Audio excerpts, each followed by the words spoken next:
Good afternoon, everyone, and welcome to the kickoff meeting for the Cosmetology and Barbering Compact, hosted by the Council of State Governments and made possible by a cooperative agreement with the Department of Defense. I'm Keith Buckout. I'm a research associate for CSG, and joining me today from CSG are Deputy Director of the Center of Innovation, Heather Schaefer, Director of the National Center for Interstate Compacts, Dan Logsdon, and our project manager, Matt Schaefer.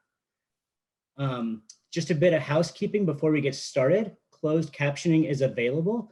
And if you have technical difficulties or if you have a question about Zoom, please use the chat feature to type a question and CSG staff will get back to you as soon as possible. To ensure our speakers can be heard clearly, all participants will be muted during the meeting. As well, this session is being recorded, so by continuing to participate, you are consenting to this recording. The recording will be available to view on our website, Compacts, that's compacts.csg.org after the meeting. And after our speakers and presentation, there will be a question and answer session. Please submit your questions in the chat feature at any point during the presentation. We'll be monitoring that throughout the meeting. Now, I would like to take the opportunity to introduce the Deputy Director of the Center of Innovation at the Council of State Governments, Heather Schaefer. Thank you, Keith. I'm so excited to be with you today to kick off the compact for cosmetology and barbering. Thank you so much for joining us to share a little bit about CSG and who we are and how we got to be where we're at today. CSG is the nation's only organization serving all three branches of state government. We have this unique position in that we were created by the states for the states to convene state leaders and stakeholders like yourselves to develop and share best practices and policy solutions. Leading this effort is the CSG National Center for Interstate Compacts.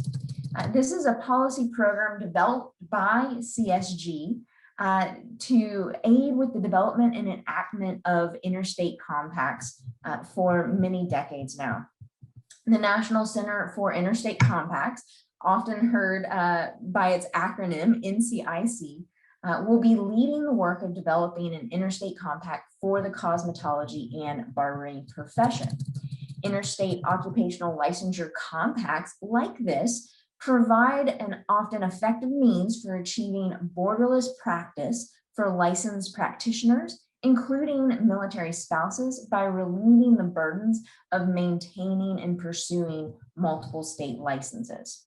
This burden of holding multiple state licenses is especially burdensome for military spouses. Military families on average move every 3 years. Military spouses are at times carrying 4 to 5 licenses at the same time, and tracking these requirements is also burdensome. States are working hard to streamline and expedite licensure for military spouses and workers all over the country. However, military spouses need the ability to remain in the marketplace uniquely, regardless of their destination. Licensure compacts can provide that regulatory certainty for those military families. The existing licensure compacts contain provisions developed in collaboration with the Department of Defense that allow military spouses the ability to continue to work regardless of the state where they move. We are grateful to our partners at the Department of Defense for securing funding to create licensure compacts that will not only benefit military spouses, but all practitioners in a chosen profession. So I'd like to take a moment to welcome our partners from the Department of Defense. Without their support, this project would not be possible. So I'm honored to welcome Deputy Assistant Secretary of Defense for Military Community and Family Policy, Patricia Barron, and the Director of the Department of Defense State Liaison Office, Marc Beauregard.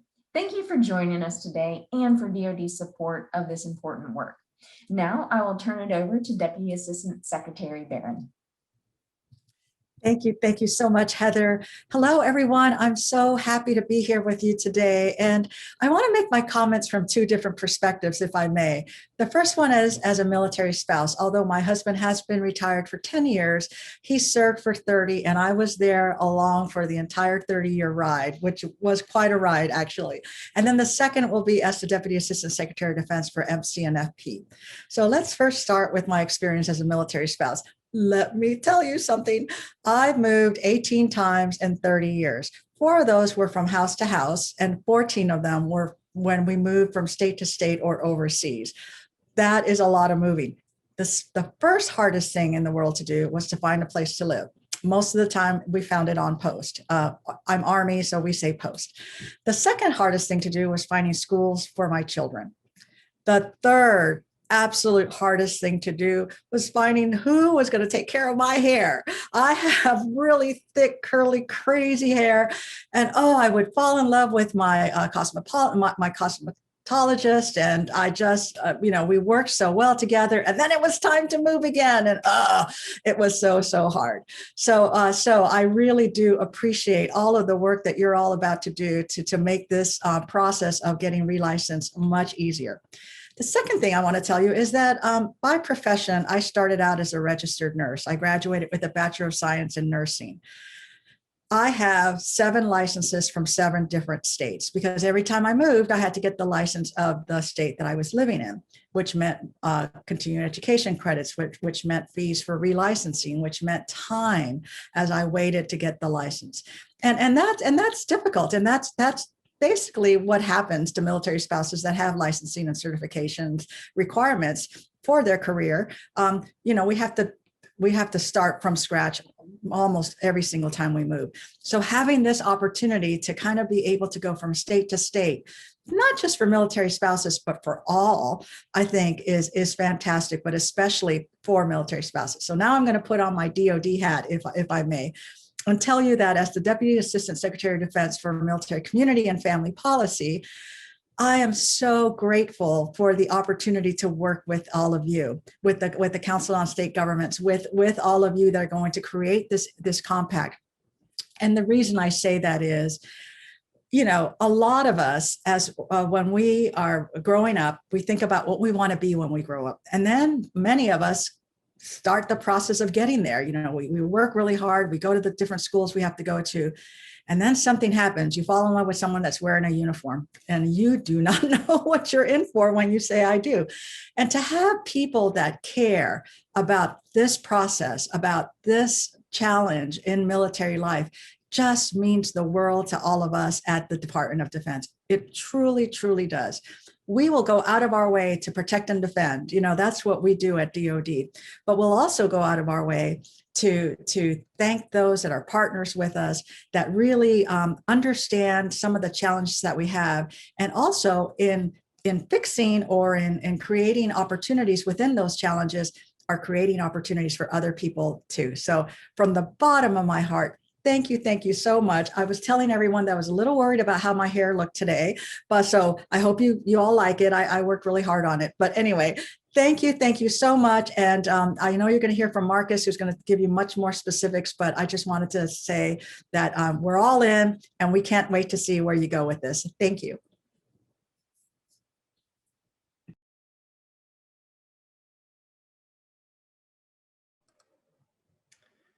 Thank you so much, Deputy Assistant Secretary Barron. Next, I think we will give our partners in the cosmetology and barbering profession an opportunity to provide their perspective on license portability and interstate compacts. And next we have Leslie, who's the National Director of Industry Relations and Education for Barbicide, and Christy Underwood, the Executive Officer of the California Board of Barbering and Cosmetology.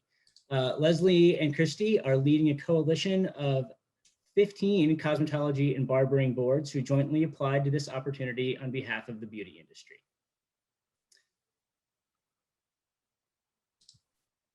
Want me to go?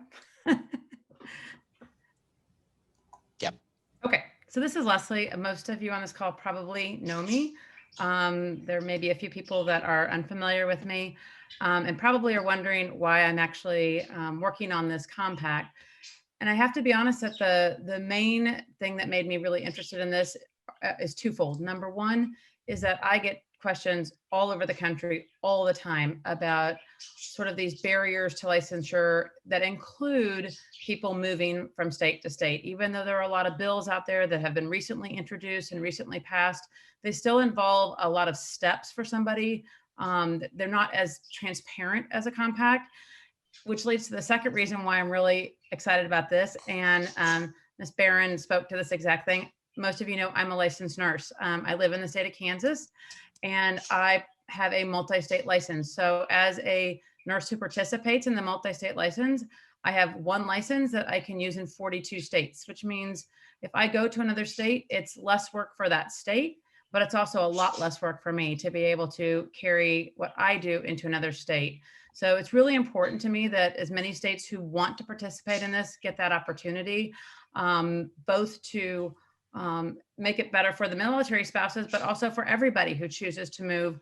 We have such a young population in this industry, and them being able to move from state to state is actually pretty significant of importance to them when they choose a career field. So thanks for everyone who agreed to participate. And if you didn't get asked to participate, it was nothing personal. It was, we have to keep a small number, but know that all of the stakeholders will be seeing this in different stages. So.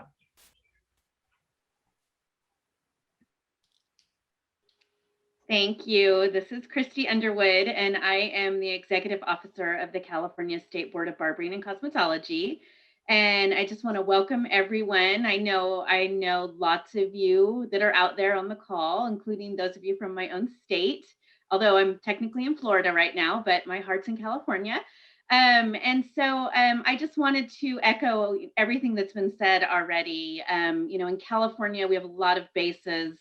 A compact type of situation could be huge for the mobility of our licensees. And we see legislation every single year on how to make it easier for our military spouses or military individuals to move into California or to move out of California to get licensed and begin working as quickly as possible.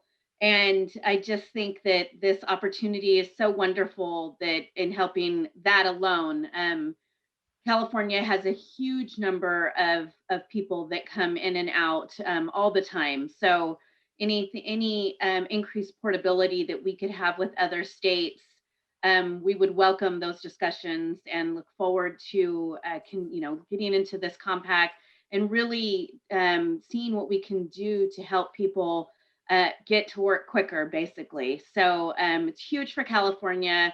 And I just really want to thank everyone for jumping on the call today and going through this process with us. It should be very exciting, and we should all learn a lot from, I think, this process on things that we can do better. So thank you so much.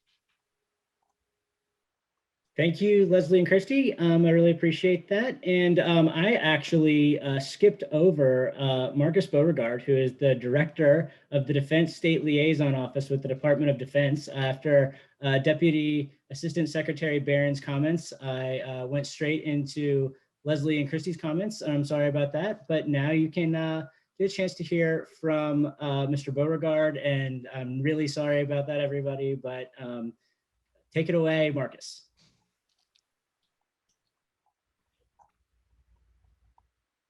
Thanks very much, Keith. I'll take the hit on that because I think I was supposed to just go ahead and start when Mrs. Barron finished, and I dropped the ball there. So I'll keep my comments very short because I think Mrs. Barron covered it very well.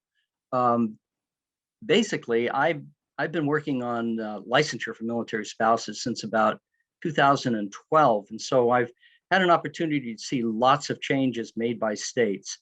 And all of them are great. And states have been really working hard to do the best they can for military spouses. But I think there's limits to what can be accomplished just specifically through state laws that are specific to that state. And I think that's the marvelous thing about compacts, is that they're an interstate agreement, as Dan's going to go through and tell you all. And this gives an opportunity for that interstate requirement to be more well addressed than through just specific state laws. So I'm very excited that Congress gave us the opportunity to work with the Council of State Governments in a cooperative agreement to provide grants to professions to work on compacts. Our conversations with congressional staffers have all been very positive because they see the benefit that can be derived through this process. And the fact that it stays a state level opportunity and a state-run program. So I'm very excited about our chance to work with Cosmetology and Barbering to make this a possibility for military spouses. So I'm going to turn it back over to Keith, because I know there's lots of great information to be covered, and it's important that you have an opportunity to ask questions. So thank you very much. And thank you, Keith. Thank you, Marcus. I'm really sorry about that. That is actually 100% my fault. But thank you so much for sharing those comments. But now, as you mentioned, Dan and Matt are up next, and we're going to keep things moving on to our next agenda item. Dan Logsdon is the director of CSG's National Center for Interstate Compacts, and Matt Schaefer is our project manager, and they are going to give an overview of the basics of interstate compacts and the development process for interstate compact. After the presentation, we'll have an opportunity for a question and answer session. And so with that, I'll turn it over to Dan Logsdon and Matt Schaefer. All right, let's go to the next slide. Thanks, Keith. Welcome, everyone. So we're going to give you just a brief background on interstate compacts. We could talk about this for hours, and I'm not sure you'd get much more out of it, but we're at least going to cover the basics here. And so, again, we'll get to a lot of the aspects of this as we move forward. And then Matt's going to talk about why this profession was a good candidate to participate in this project. And then, again, we'll get to your questions. You can always send us questions through the website anytime that you have them. So what is an interstate compact, right? Well, it's just a contract between and among states. All of you probably have an example of an interstate compact either on you or near you right now, and that's your driver's license. So there wasn't a federal law passed saying that all the states had to let folks who were licensed to drive in their state drive in other states. The states got together and worked that out for themselves. Interstate compacts are possible because of our unique system of government. States have the ability in certain aspects that the Constitution has left exclusively to them to act. Now, Congress can certainly override those and do from time to time, but typically in an area like occupational licensing or for driver's licensing, Congress is willing to let the states take a first crack at something before they get involved. So these are just, again, contracts between and among states that protect state sovereignty and allow states to respond to issues collectively or in a bilateral manner or regionally. When Congress passes a law, they do the best they can, but they can't possibly take into account the vagaries of what Oklahoma is going through or what Minnesota's seeing with this issue or what Washington's seeing with this issue. They have to pass a one-size-fits-all piece of legislation. And when you get the states around the table to deal with something, they can typically work their way through it and account for different things that they're seeing and find common ground around those issues. So let's go to the next slide. And so for licensure compacts, what these do, all that these licensure compacts do, essentially, they do a lot more than this, but ultimately their goal is for you to be able to practice in other compact member states without having to get a full license in that member state. So there's a couple of different kinds. The physicians have what's called expedited licensure. They came up with a list of criteria. And if you're a physician, if you meet those criteria, you can go through the medical compact and get licensed. That's a very expensive model of compact. It's the only one that exists. It costs $700 every time you use the medical compact. That's really kind of off limits for most other professions. What the other professions have done, and what is obviously preferred by many professions, is what's called mutual recognition compact. So what that means is all the other compact member states are willing to mutually recognize each other's licensees as long as they're in good standing, and there's other criteria that go along with that. So, but again, ultimately what we're trying to do is, if you're licensed in good standing in Kentucky, you can practice in all the other compact member states based on your home state license, that primary state of license being in good standing. We believe they enhance public health because all the states are a part of the Compact Commission that cooperate and work together through a shared data system and can facilitate disciplinary action or investigations and keep track of practitioners. We're really offering practitioners the sort of borderless or modified borderless practice.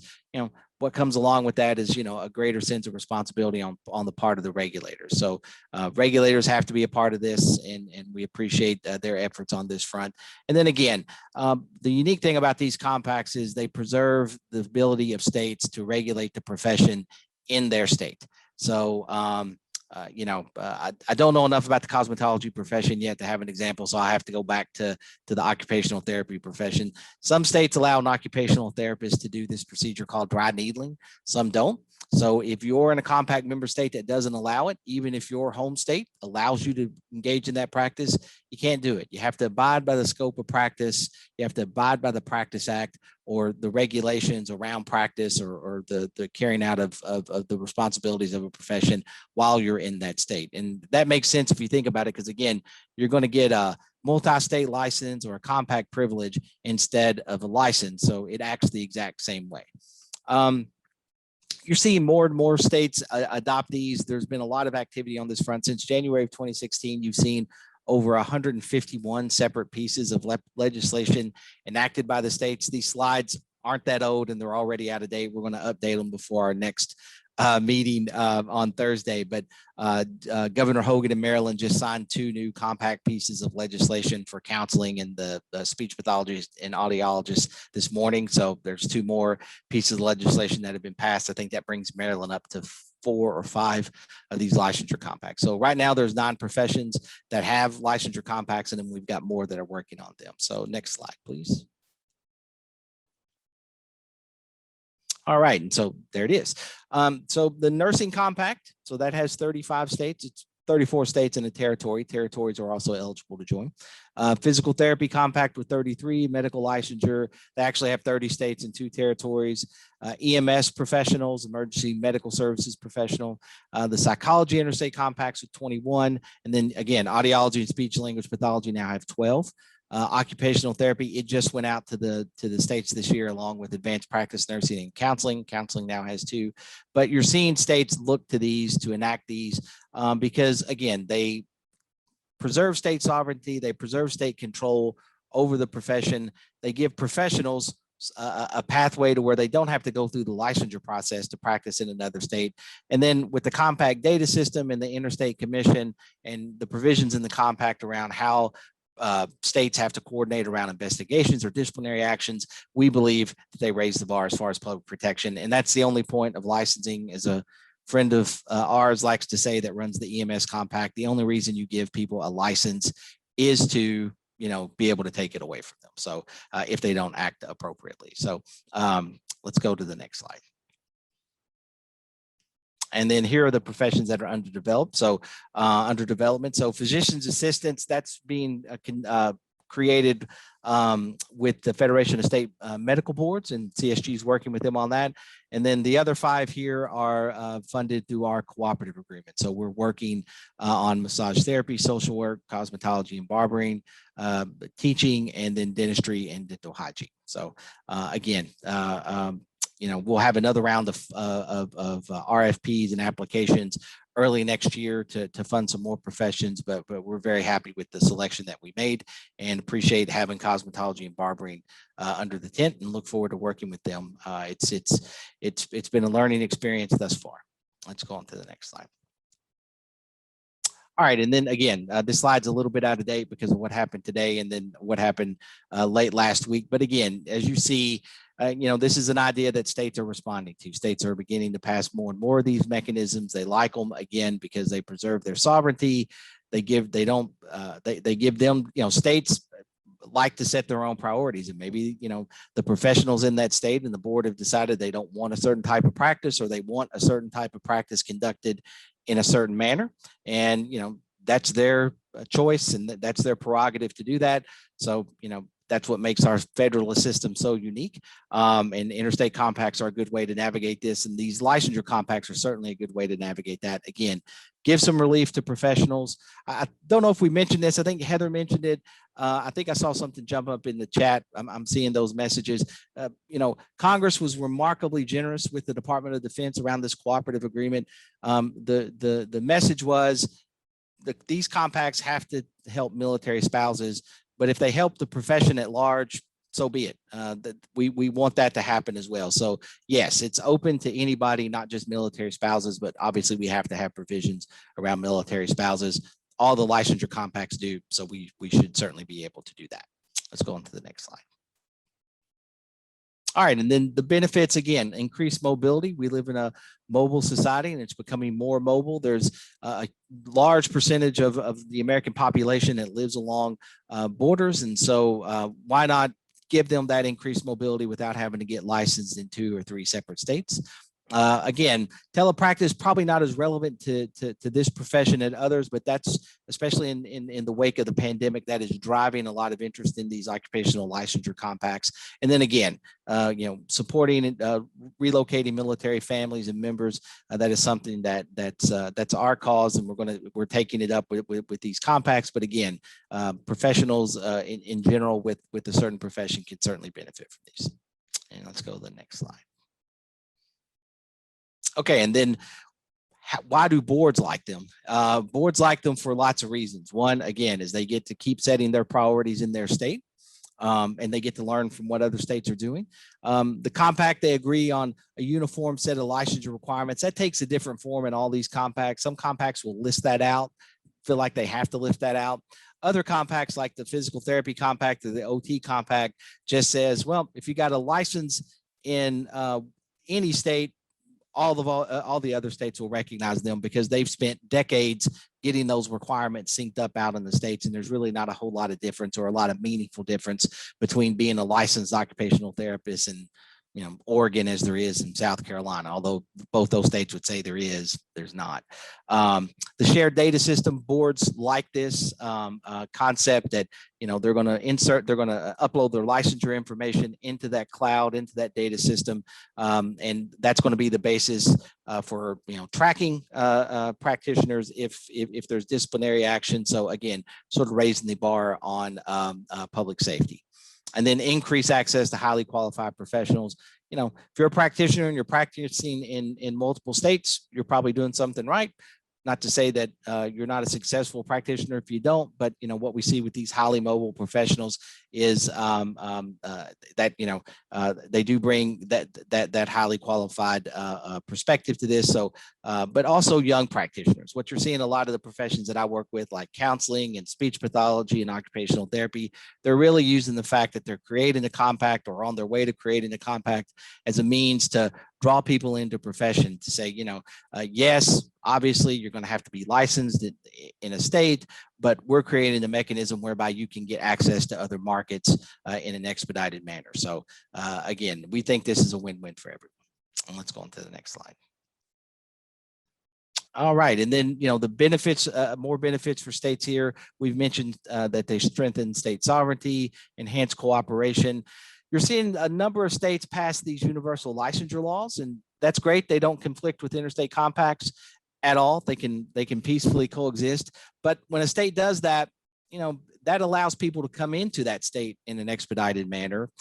But it doesn't really do anything for the practitioners in that state who might want to grow their market share, who might want to see new markets. So that's a great thing about an interstate these licensure compacts, is the flow goes both ways.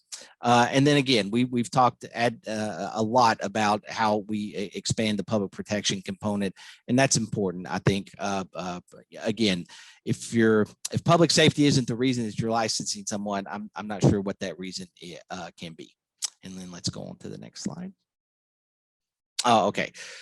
All right, so I'm not going to go through this slide, don't worry, but I am going to discuss it broadly. So this is over almost 100 years how the Council of State Government has developed a way to create interstate compacts. So I think Leslie mentioned, the project team. You shouldn't really be concerned about, if you aren't on the project team, because everyone's going to get to see this document. Everyone's going to get that wants to is going to be able to provide comments.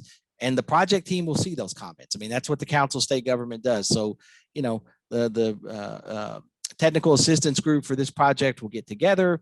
They will create recommendations. The drafting team will then write the document, and then we go out for 2 to 3 months of stakeholder review. And so you're going to get to see it. You're going to get to respond to it. And I assure you that the people that are on the project team will see it, and they will discuss your feedback, because we will make them discuss it. We're not going to have pride of authorship. We try to root that out.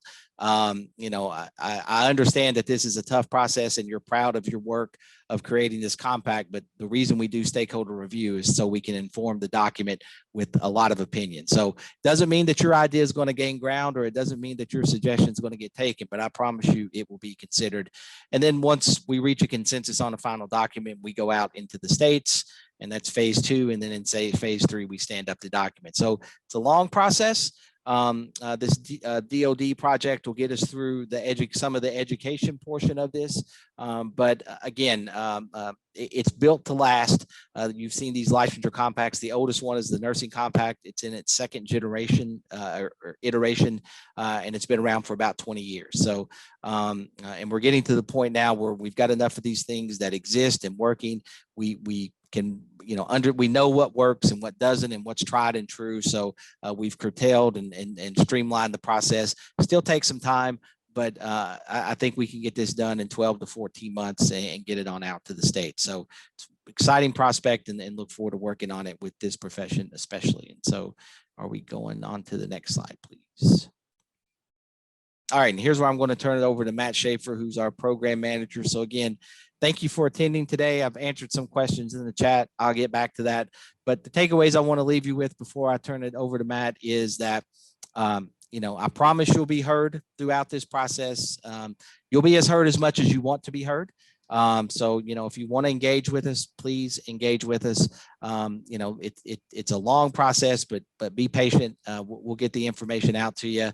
And again, while it has to include provisions around military spouses, it's for the profession at large. And the project team, will determine through looking at state regs and how the profession's regulated, who makes which, how broad the scope of the compact will be. So again, please check out the website for updates, and please engage with us.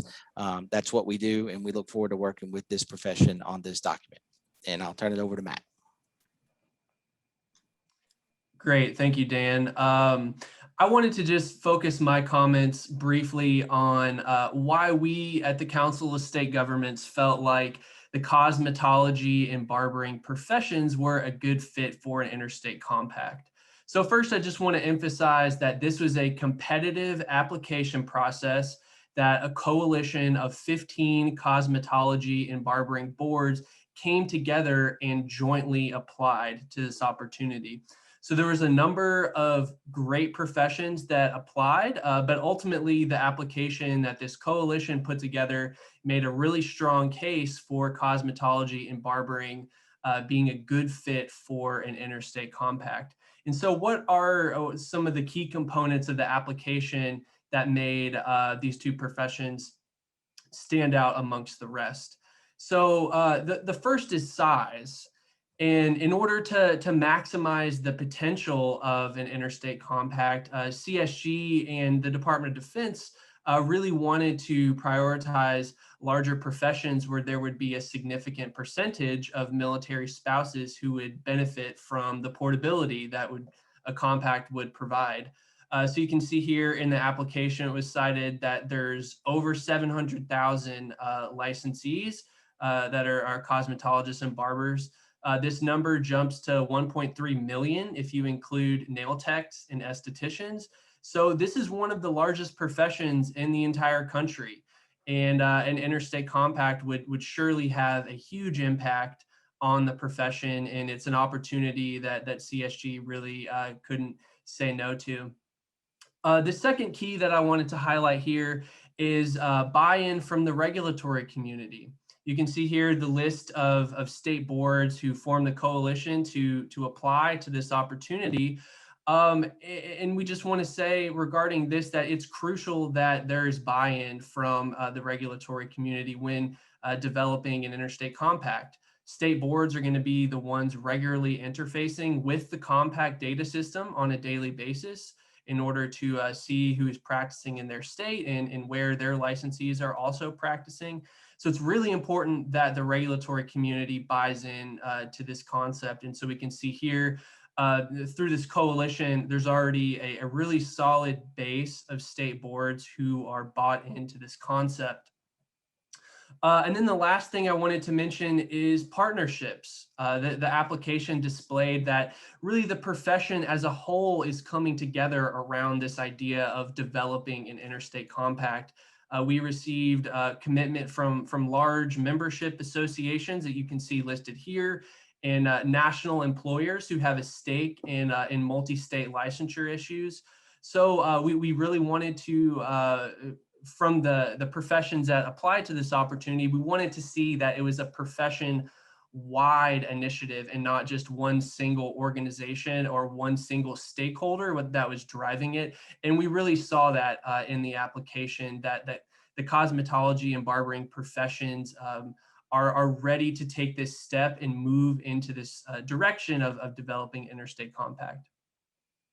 The next thing I want to do, and very quickly before we go on to the next slide, I just wanted to emphasize that we're moving on to the Q&A portion here shortly. We have about 20 minutes left, and we really want to answer all of your questions. So please, if you have anything that has come up throughout this presentation, just mention it in the chat, and we'll hopefully be able to answer everyone's questions. So don't be shy about utilizing that feature. So on the next slide, I wanted to go through a timeline of what this process looks like. Dan mentioned it takes 12 to 14 months, and he kind of went through that big slide that had all of the different steps. But this is where we're at in the process now. You can see the gold star there on May 2021 for the kickoff meeting. This coalition of boards applied to an RFP that was released in November. The deadline for that RFP was in February of this year. And then we made the announcements about the professions that were selected in March. And some of the other professions that were selected along with cosmetology are teaching, massage therapy, dentistry and dental hygiene, and social work. So some really awesome professions that are all interested in this and in moving in this direction. So after this kickoff meeting, the next step is convening what is called the Technical Assistance Group. This is a group of about 20 stakeholders who are going to meet hopefully in person in the fall and really be able to develop recommendations that are going to be handed off to the drafting team that is actually going to write the model compact legislation. The drafting team is much smaller. It's normally about 6 to 8 individuals, mostly state board attorneys. Spring and summer of next year is when we anticipate stakeholder review. Like Dan mentioned, everyone's going to have a chance to review this document and provide feedback on it. So you can expect that to take place next spring. And then summer and fall is when we'll look to finalize the model legislation. So the technical assistance group and the document team will take all the feedback that was given to us about the legislation, and we'll incorporate changes based off of the stakeholder review process. And then we'll have at the end of that a model compact legislation that will be able to go out to the states. And really the final step after that is just education and enactment with state officials. So we are going to convene legislators together and policymakers from all 50 states to learn about the compact and be informed about it. And we also provide a legislative toolkit and do some boilerplate legislative testimony and things like that. So the profession as a whole will be ready to kind of pick up the ball after this model legislation is drafted and be able to get it enacted in the states. So like Dan said, looking at maybe 12 to 14 months, maybe upwards of 18 months for the process in total. But that's where we're at now. We are in the very beginning stages, and we will keep this group informed on all the developments as we go on. That is everything that I wanted to share. So I think we are ready to transition to the Q&A portion of the meeting. We wanted to give ample time to address all of your questions. And so I will hand it back over to our moderator, Keith, and I think he is going to walk us through the Q&A. That's right. Thanks so much, Matt and Dan. Yeah, and so now we're going to jump straight into question and answer session. And so hopefully that leaves us as much time as possible for the Q&A session. And so again, please continue to enter any questions you have into the chat, and we'll try to get to as many as possible. Let's see, it looks like Mason McNulty, hopefully I'm pronouncing that right, has entered a question into the chat, and he asks, what keeps people from licensing in a state that has lesser requirements and lower licensure fees, like a corporation registering in Delaware? Yeah, that's a great question. With these licensure compacts, and we believe this is just standard on how they operate now. Your home state of residence has to join the compact before you're eligible to participate. And the reason for that is it's tied to discipline.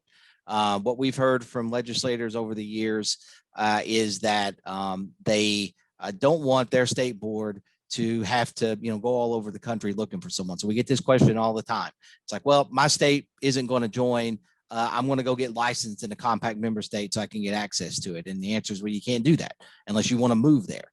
So, you have to live in a state that has enacted the compact. So, if some folks might be willing to move for lower standards and lower fees, but typically not. But if so, then obviously, yes, they could do that. But that's one of the reasons that we do that. And I don't think we cover this very well, so I want to go back and get it. The way these licensure compacts or any interstate compact becomes a law is that it has to be enacted by the legislature and allowed to become law by the governor. So, I'll keep picking on Kentucky because that's where I'm located, if you couldn't tell by my accent. So, the House and the Senate both have to pass it. And then it goes to the governor's desk and they either sign it or they allow it to become law. That's how an interstate compact gets stood up and enacted and joined by a state. So again, great question, but that's why we tie everything to your home state of residence. It's mostly to do with discipline, and states want to ensure that if you're in their state on a compact privilege or a multi-state license, and you run afoul of the board and they need to discipline you, they know exactly where you are. Thank you, Dan. Looks like our next question is from Wendy Cochran. And again, hopefully I'm pronouncing that right. I apologize if I'm not. And Wendy asks, how will you evaluate the participation of estheticians, electrologists, and manicurists? Sometimes military spouses choose these lower hour requirements because they know they won't get through school in time for the next move. Yep, that's a great point. We'll keep that in mind. What the project team will do is evaluate these sort of ancillary issues around the profession. We're looking for a number of things. So, this is a great point about military spouses, sort of looking at these professions and maybe instead of getting licensed or going for the higher hour degree, we'll take that into account. I mean, ultimately, one of the things that we're going to have to look at is uniformity in the states around how a profession is regulated. So, you can't have a wide variance in that. Too wide of a variance without the consensus of the project team. So that's something that we're certainly going to have to consider. But yeah, we will, believe me, the technical assistance group, the first group that meets, that larger group, that their sole purpose is to create a set of recommendations to hand off to the document team, and they will consider all of these varying questions about what to include and what not to include. And, if we want to include something, how can we get creative and do that? But so I just want to leave you with that, we're not ruling anything out and we're not ruling anything definitely in. There's certain bedrock fundamentals about interstate compacts that we will strongly recommend to the project team, but ultimately it's their decision. We're just there to facilitate this process. But typically folks like to benefit from the wisdom that we've gained in this. But specifics around how we're going to approach this, no one's going into this with their mind made up, I can assure you. Great. Thank you, Dan. Okay, we're moving on to another question. Sorry, I don't have the name of the person who asked this. This is from earlier in the chat and I copied it. But the question asks, if my state isn't participating in the coalition that applied or isn't represented in the technical assistance roster, does that mean my state can't participate in the compact? Oh, no. Any state can join the compact if they want to. So yeah, I mean, it's and territory. So as long as typically, again, any state or territory can join. Now, there are issues that come up. So for instance, for the occupational therapy compact, one of the requirements that the project team had was that in order to join the occupational therapist compact, and it also includes occupational therapy assistants, your state had to require continuing ed. Can't possibly recall the reason for that, but that was something that they felt strongly about. There are 3 states that currently don't require continuing ed for occupational therapy. Now, all of them are in the process of changing their Practice Act 2 requirement because they want to join the compact. But, typically the vast majority of states will be eligible to join the compact based on the criteria of the document. Had this also come up in the speech pathology and audiology compact, there were 3 states that didn't require clinical practicum. The rest of the states felt strongly that needed to be a requirement. So again, we will build this we want to build a compact that is eligible for enactment in as many states as possible. That may or may not be possible right out of the chute. Some states might have to enhance their Practice Act or do some things around that. But typically, we want to make it so every state can join. Great. Thanks again, Dan. We have another question in the chat from Dennis Sievers. Hopefully, again, pronouncing that right. I apologize if I'm not. Dennis asks, please address how compacts will accommodate states that have multiple boards that license the professions covered by the compact.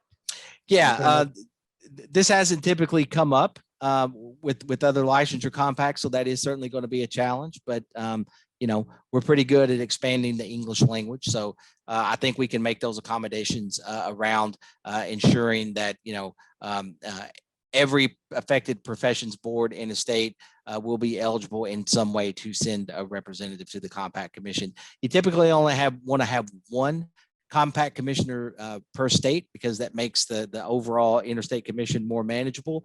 But there may be instances where we need to think outside the box and get creative about that. What we don't want to do is what we had to end up doing for the speech pathology and audiology compact, which was give each profession one person per state. So you're going to have an interstate commission that is 100 people. We may end up there, but based on my experience, I will encourage the project team to let's get creative and not do something like that, because that's going to be a large commission ultimately that has to be convened and conduct its work there. But yep, that's a great point, and it's something that we're going to have to deal with. Other professions haven't really had to deal with that before. So what you see with like OT is sometimes they don't necessarily have a board in some states. It's an advisory board under the medical board. But again, we were able to find our way around that. And so I'm certain that we can navigate this as well. Thanks, Dan. One of the questions that was in the chat, I believe it was from Rosa Rodriguez, I believe. Her question was, how long does the process take? And if you had a chance to expand on that, I believe she was asking in terms of drafting to the creation of the final compact legislation. But if you could expand on that to how long from start to finish before licensees are able to practice in multiple states or practice license portability from start to finish, how long does that take? Yeah, I mean, that could take 2 to 3 to 4 years. It just depends on the profession. The nursing compact is at 35 states right now. They expect to be north of 40 within the next year. I wish I had a better answer. I think we can get it written in around 12 to 14 months.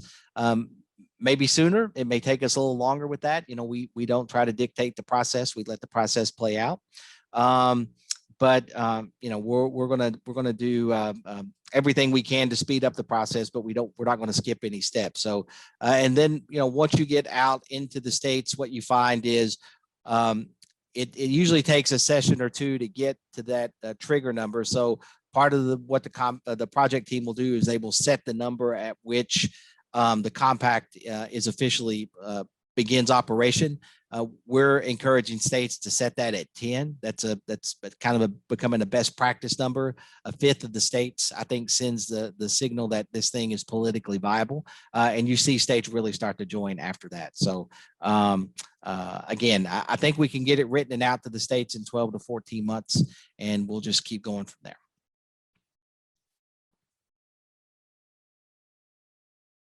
Great, thank you, Dan. Moving right along, we have another question here, and it says, what are best practices for enforcement mechanisms? What happens when a state violates a compact, and how can that resolution process be made more streamlined? Well, with all these licensure compacts that we've created, we've got boilerplate language around dispute resolutions and severance and those types of things. So those will be built into this document.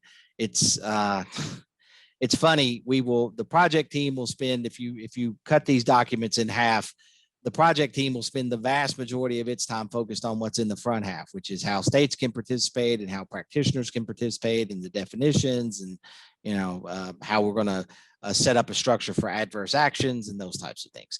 And then when it gets to the legislature, all they care about is the back half. And so we've got boilerplate language that we use. We can tweak it. We don't just say, here, put this in and you can't change it. You do see professions look at it from time to time, but we've got language built around that. Typically with the licensure compacts, you haven't seen states, essentially come to blows over issues. Now there are some national compacts where you do see states have to go into mediation sometimes around certain issues, like the Interstate Compact for adult offender supervision, or the Juvenile Compact, or the Interstate Compact for the placement of children.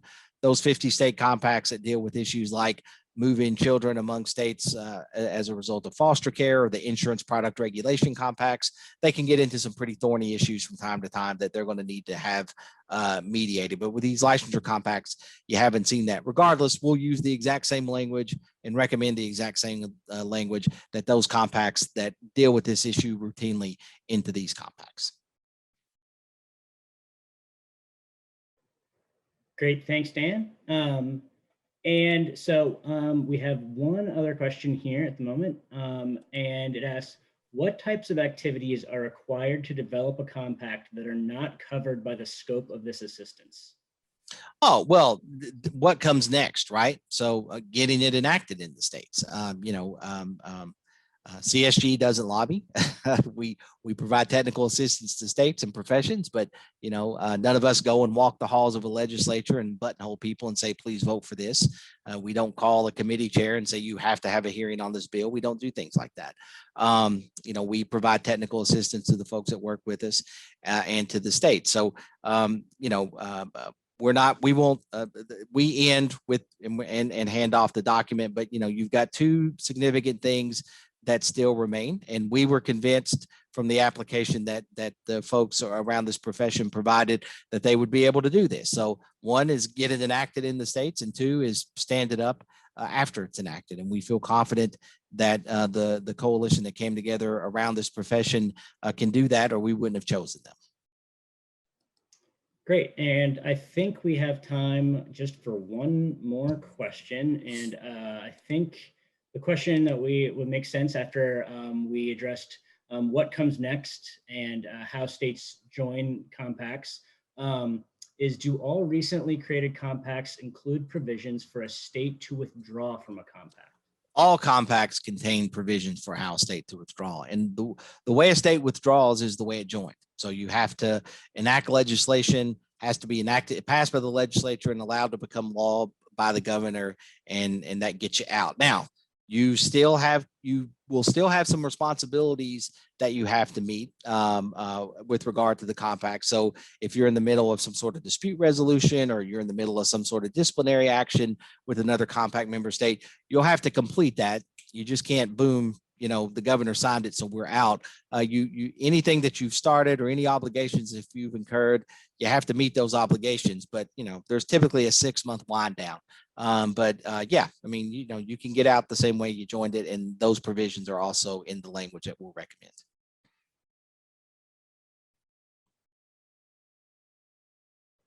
Great. Well, thank you, Dan. I'd like to take, we're just about out of time, so I'd like to take this time to thank our speakers, and that's Deputy Assistant Secretary Barron from the Department of Defense, and Marc Beauregard from the Defense State Liaison Office. We'd also like to thank Christy Underwood and Leslie Rosti for joining us as well as part of the applicant coalition. Contact information is available here on the screen. Feel free to reach out to us at any time. You can find more information about this project at compacts.csg.org. We will be posting the recording of this meeting at that address later this week, hopefully, maybe early next week.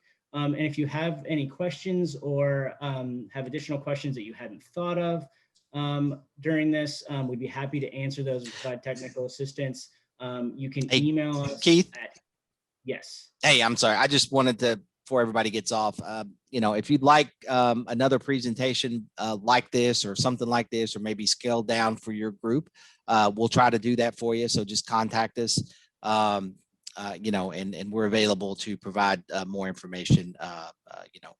That's part of what we do, is educate. So if you're a state board out there, or you're a membership organization and you'd like us to participate in some sort of meeting, we'd be happy to get something scheduled with you and talk with you. You're going to have to give us some time, but we'll make it happen. Absolutely.